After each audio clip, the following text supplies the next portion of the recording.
సింహాచలము మహాపుణ్యక్షేత్రము, సింహాచలము మహాపుణ్యక్షేత్రము, శ్రీవరాహ నరసింహుని దివ్యధామము, సింహాచలము మహాపుణ్యక్షేత్రము.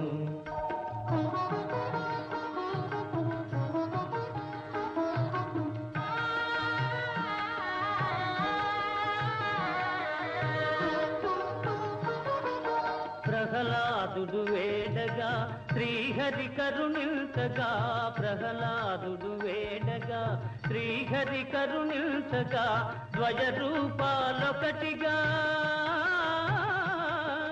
ద్వయరూపాలొకటిగా యుగ యుగాల గురుతుగా ఆశ్రితులను కావగా వెలసిన హరి నిలయము.